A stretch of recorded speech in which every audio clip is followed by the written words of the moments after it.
Y ya estamos junto a Alicia Contreras en Conexión Global para actualizarnos sobre los temas internacionales, comenzando por algo bastante sorprendente. Una operación militar. Es como si te llegara a ti, a tu WhatsApp, que fueras invitada a participar en un grupo ultra secreto donde se está planeando una intervención militar en el exterior. Eso fue lo que le pasó a un periodista en Estados Unidos. Así es, tal cual lo explicaste de la mejor manera posible.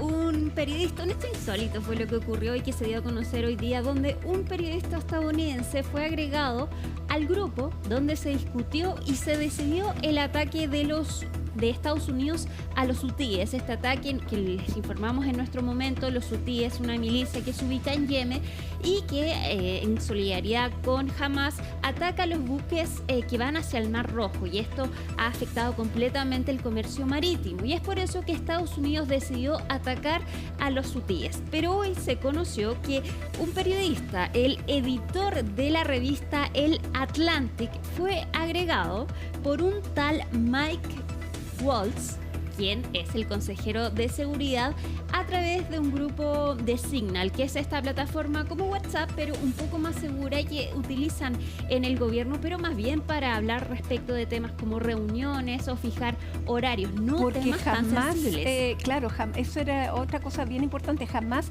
se había, está prohibidísimo que a través de ese tipo de comunicaciones se den a conocer planes como los que se dieron a conocer, con el nivel de detalle de horas, de armamentos, de ubicaciones. Eso está absolutamente prohibido. Exactamente, de hecho es un delito filtrar ese tipo de información, ya sea por error o no. Conversar ese tipo a través de ese tipo de plataformas.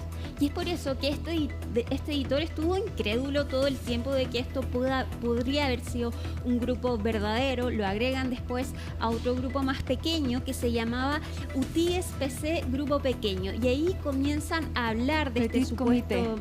Claro, Petit Comité.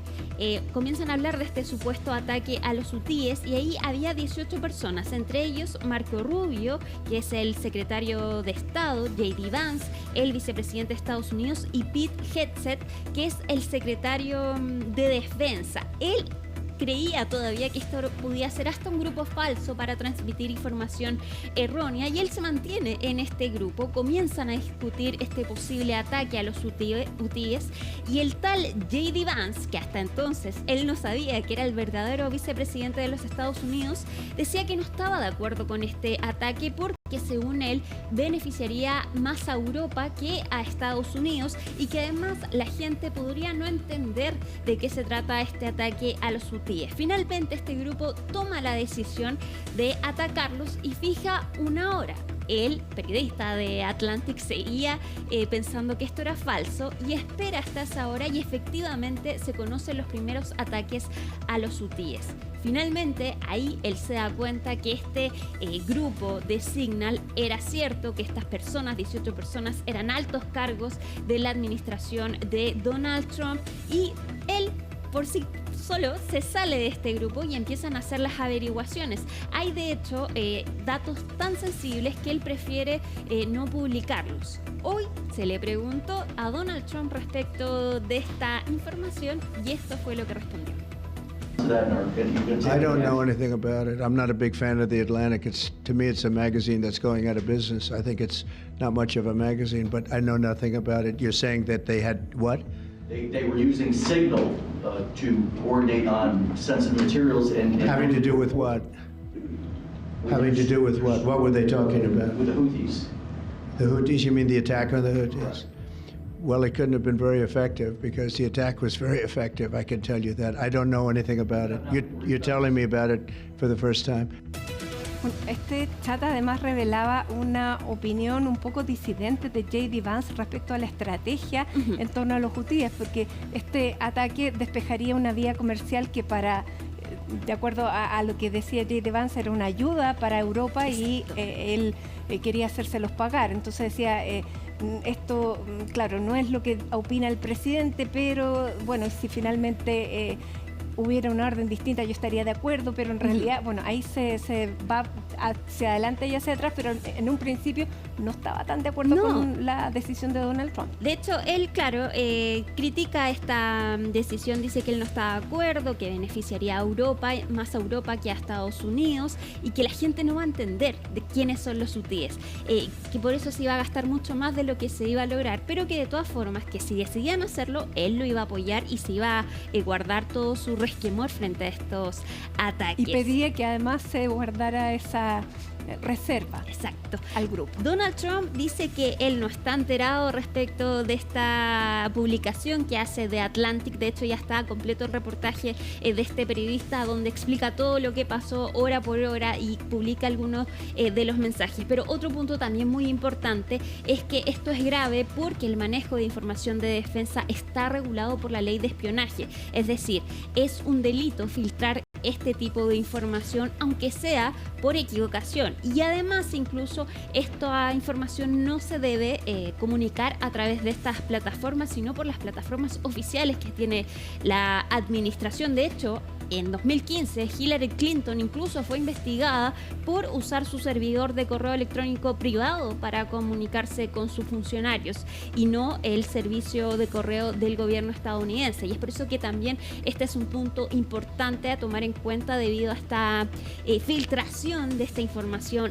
sensible respecto de la defensa militar estadounidense. Vamos a ver en qué deriva esto, pero hasta ahora Donald Trump asegura que él no sabía nada.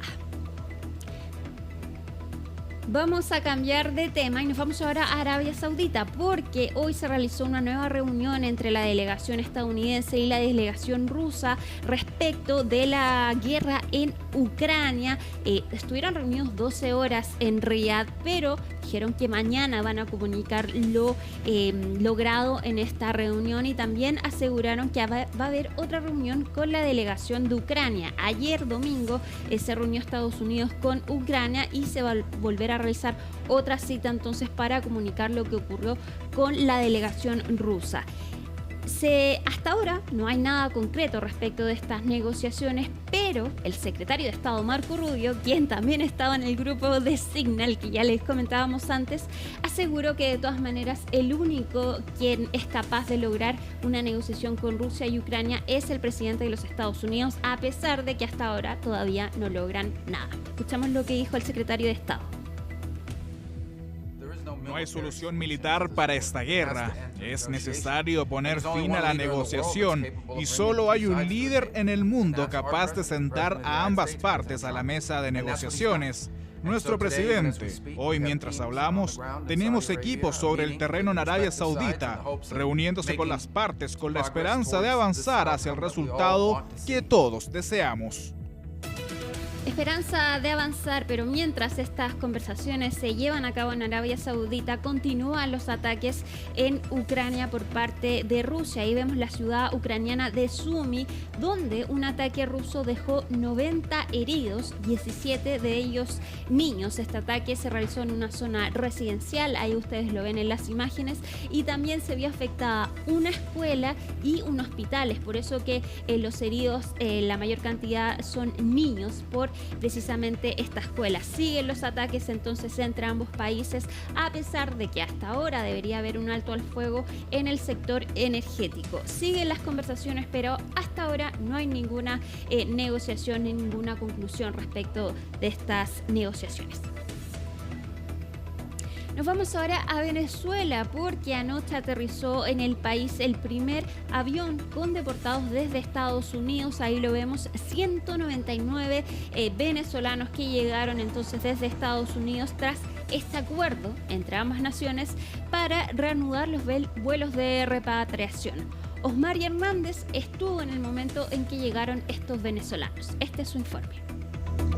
Vemos al fondo un grupo de los 199 ciudadanos venezolanos que retornaron este domingo como parte de los acuerdos bilaterales entre Caracas y Washington. Ellos arribaron en una aeronave de bandera estadounidense a Honduras y allí alrededor de las 4:30 de la tarde comenzó el transbordo a una aeronave de bandera venezolana que se extendió por unas 3 horas y media aproximadamente.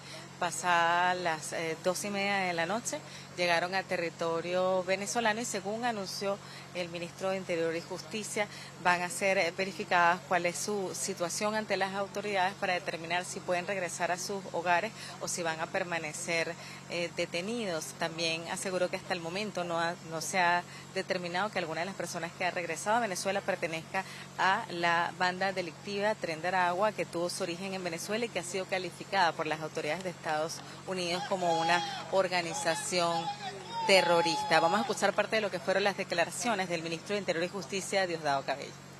Estamos recibiendo 199 compatriotas con las mismas condiciones del primer vuelo. Sabe Venezuela y sabe el mundo que nosotros no somos cómplices de ningún tipo de delito. Lo que no vamos es a condenar a los venezolanos solo porque esa es la narrativa que quieren imponer. Si ahí viene alguien que tenga alguna solicitud hecha por los organismos policiales del país o de la Fiscalía o los órganos de justicia, será procesado de esa manera. Pero si viene alguien que no tiene absolutamente nada que ver con delitos, esa persona se irá a su casa de una vez sin ningún tipo de inconveniente. Eso lo hemos dicho 1 y 1000 veces.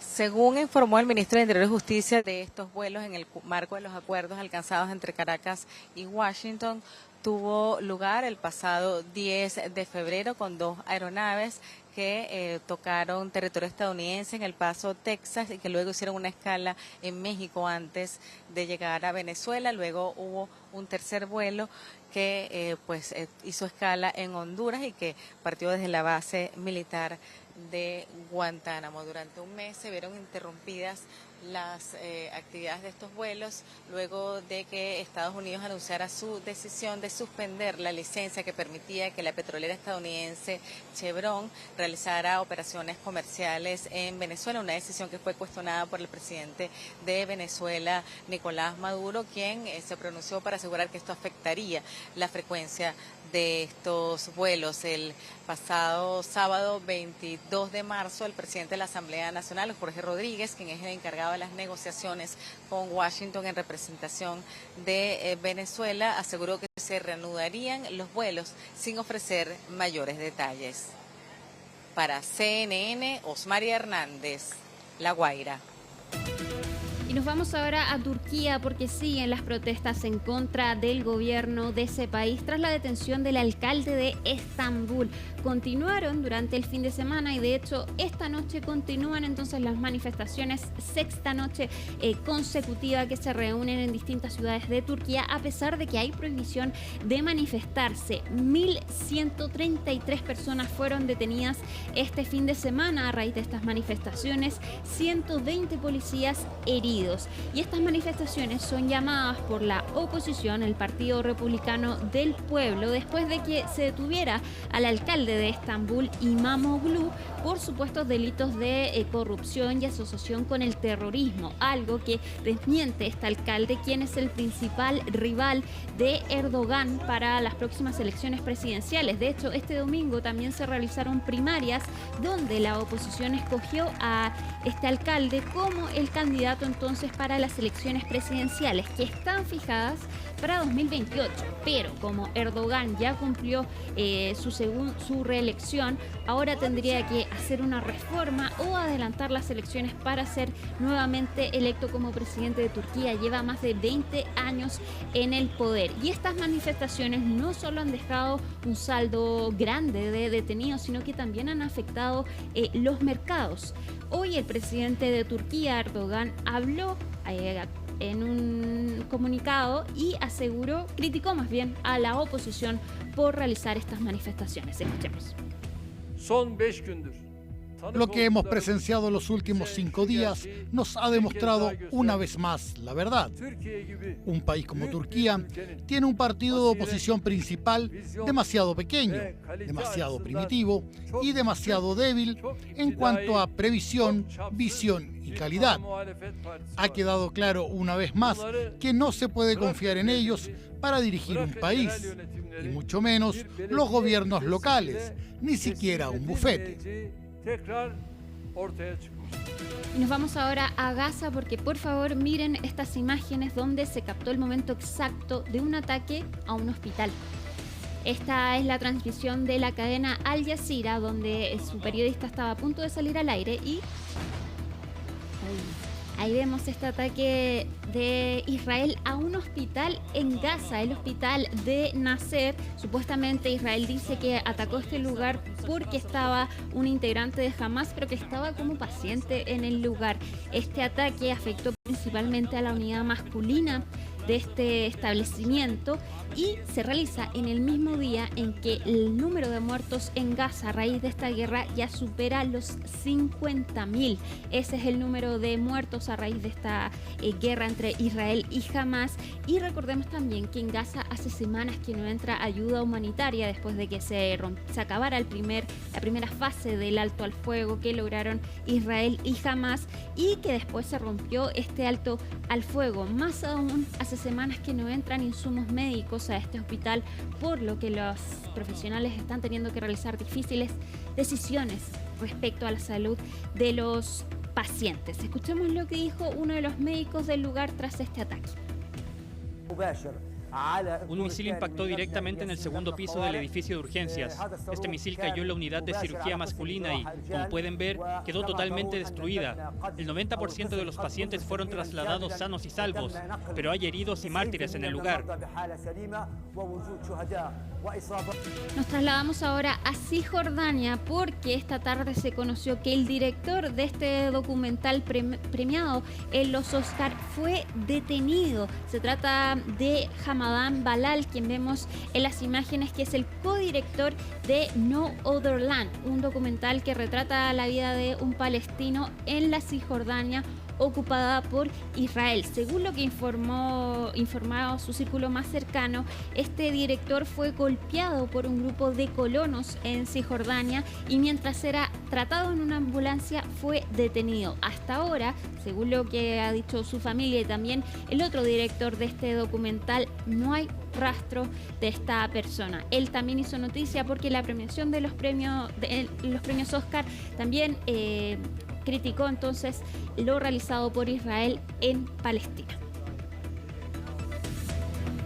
Nos vamos ahora a Canadá porque el primer ministro llamó a elecciones para el 28 de abril. Ahí tenemos las imágenes de Canadá, donde el nuevo primer ministro Carney, entonces del Partido Liberal, se va a enfrentar al líder del Partido Conservador, pero además hizo un llamado a la ciudadanía a votar por un mandato que enfrente a Donald Trump. No olvidemos que Canadá y Estados Unidos están llevando a cabo una guerra comercial que los ha enfrentado en las últimas semanas. Escuchemos lo que dijo el primer ministro respecto de Donald Trump.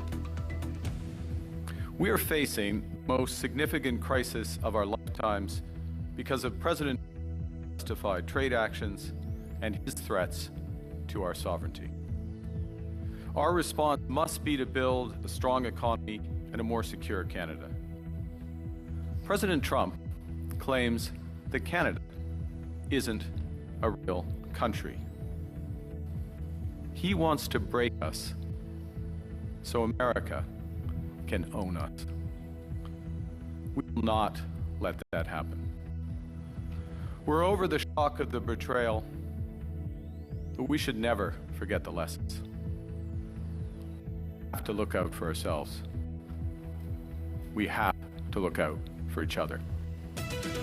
Y no podemos terminar sin mostrarles las imágenes del Papa Francisco, quien ayer fue dado de alta del hospital Gemelli. Estas fueron las primeras imágenes después de semanas que estuvo hospitalizado por esta infección respiratoria. El 14 de febrero entró a este hospital y ahí, antes de salir, salió a saludar a todas las personas que lo han visitado en las afueras de este centro hospitalario. Saludó a las personas, le dio las gracias a todos y de hecho también saludó a una mujer que todos los días le llevaba flores al lugar.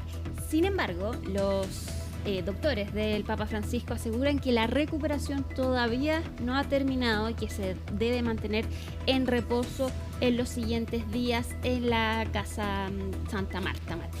Se fue con oxígeno, parece. ¿O no? No, yo entiendo que no. Sin apoyo de oxígeno, bien.